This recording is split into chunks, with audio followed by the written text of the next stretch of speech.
Hello, I'm going to talk about autism spectrum disorder today. The official diagnosis of autism spectrum disorder, or ASD, is a complex developmental condition that involves persistent challenges in social interaction, speech and nonverbal communication, and restrictive repetitive behaviors. The effects of ASD and the severity of symptoms are different in each person. ASD is a neurodevelopmental disorder caused by differences in the brain. There are multiple causes of ASD. A couple that we know for sure are genetics and paternal age. We know that vaccines are not a cause of autism. The autism spectrum includes Asperger's syndrome. This is when a child shows no language delay and they have an average IQ, but they have communication and social difficulties. And then under the autism spectrum, also is pervasive developmental delay, which typically is diagnosed in children who display some of the characteristics of autism, but don't meet all of the criteria. Social relationships for children with autism spectrum disorder. They typically have a very hard time with social relationships. They don't make eye contact. They don't understand social cues. They often resist social interactions, even from a very young age. Typically young children you'll see want to share their experiences, show people their toys and different things, but these are often missing from children with ASD. These difficulties with social functioning are apparent across the spectrum of children with ASD. Higher language ability and IQ do not translate into better social abilities, as you might expect. This leaves those with autism feeling very uncomfortable in social situations and makes it difficult for them to build relationships. Communication. Students with ASD struggle with verbal and nonverbal communication. Language skills are usually delayed, and they may have no language skills at all. Those who are verbal cannot understand social cues, satire, figurative language. You have to be very, very concrete with them.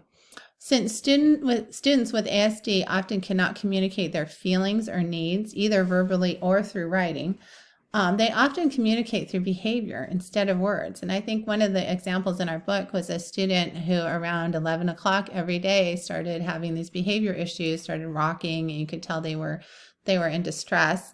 And the teacher or someone figured out he was hungry. He needed a little snack, and then he was better. When interacting with a student with ASD, it's important for educators to be patient and understanding. We need to try to figure out what's causing the behavior. Oftentimes they will have a lot more stress and react to it differently. We're more sensitive to their surroundings and stress. Interacting through physical activity as well as using pictures to communicate can be very helpful. I know that as a couple of our students at our school, they like to do the fist bump instead of saying hello, things like that, just little things. Student interests. Students with ASD will often have a very narrow range of interest. They will often be fascinated by what does interest them and even kind of seem compulsive about it. We have one student who just loves toucans, and he's constantly printing pictures of toucans. That's just his favorite thing, and it has been for years. Having focused special interest is one of the main characteristics of people with ASD.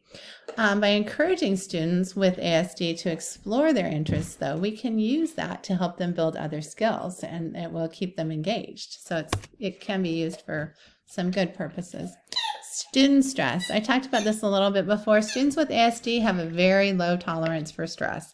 They may become stressed by small changes in their routines, like a puppy trying to get them to play with them.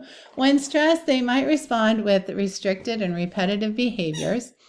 Examples of this are kind of rocking or spinning or twirling their arms around, different things like that. And it's important that when we see that, we know, okay, they're under stress, there's something going on, we need to figure out how to deal with it. It's important for educators to prepare students with ASD for any changes that might occur well in advance and give them plenty of time to adjust. So transitions can be very difficult, so we need to be very clear and be patient with them. And patience is a great virtue in working with students with autism spectrum or on the autism spectrum. Diversity of students with ASD. It's vital to keep in mind that the label of ASD does not define a student's strengths or needs.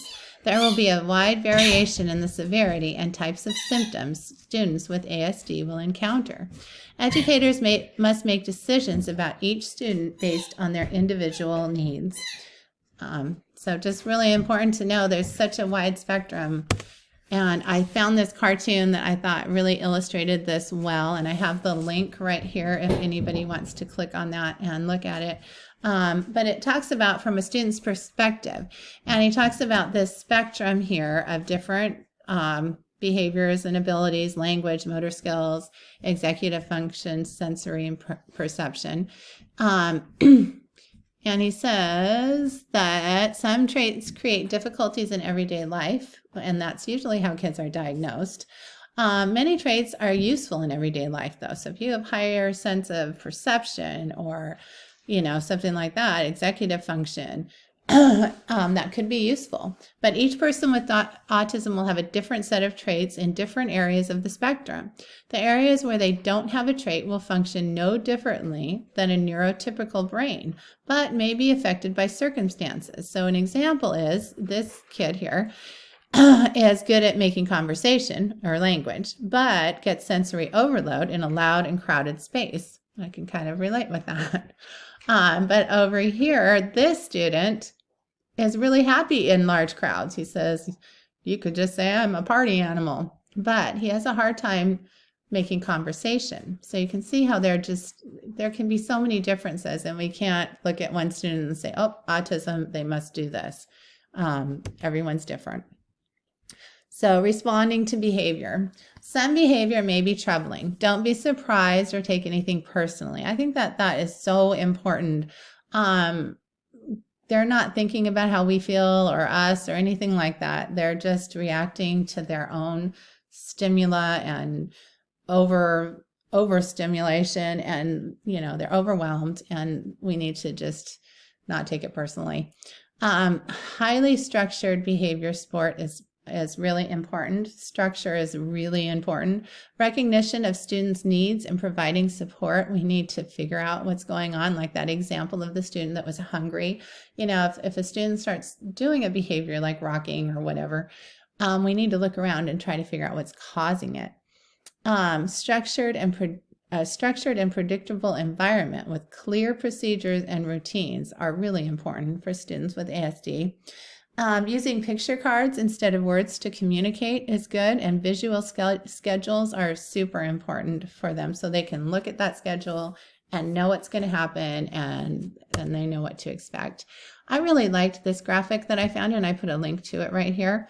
But it talks about all the different types of behaviors and things, characteristics, like over here, behaviors. And then strategies, so providing regular routines, fair treatment.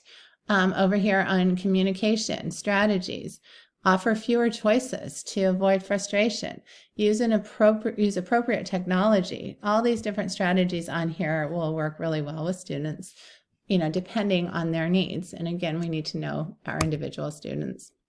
Fostering social skills. This is probably one of the hardest things for kids with autism.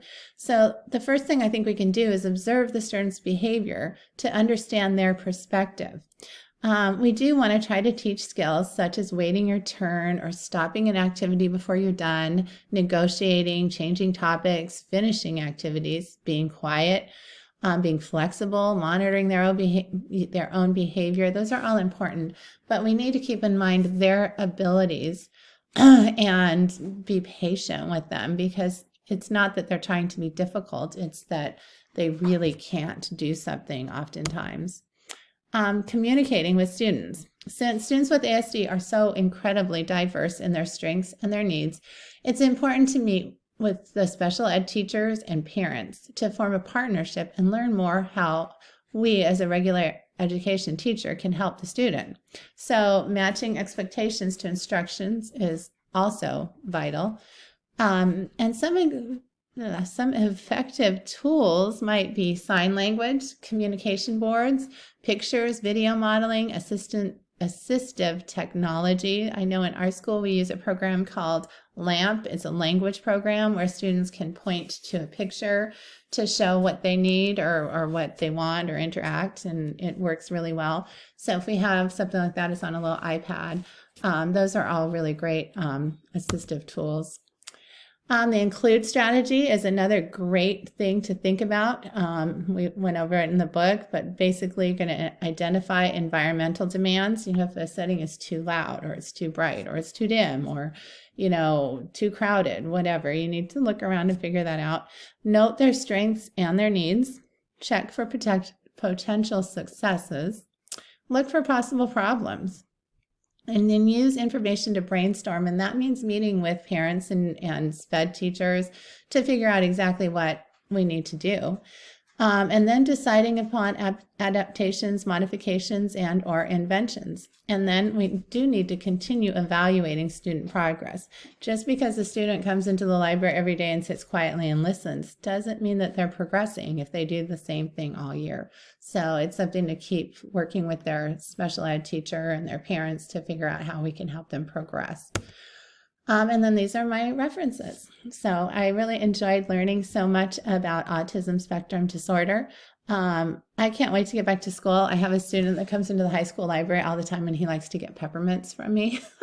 And I'm thinking about making some little picture cards for him to bring in and trade for peppermint to sort of a way to communicate, because right now he just points at the candy jar. But I'll have to talk to his teacher first to make sure that's okay. But anyway, lots of great information in here, and I hope you guys enjoy my presentation. Thank you.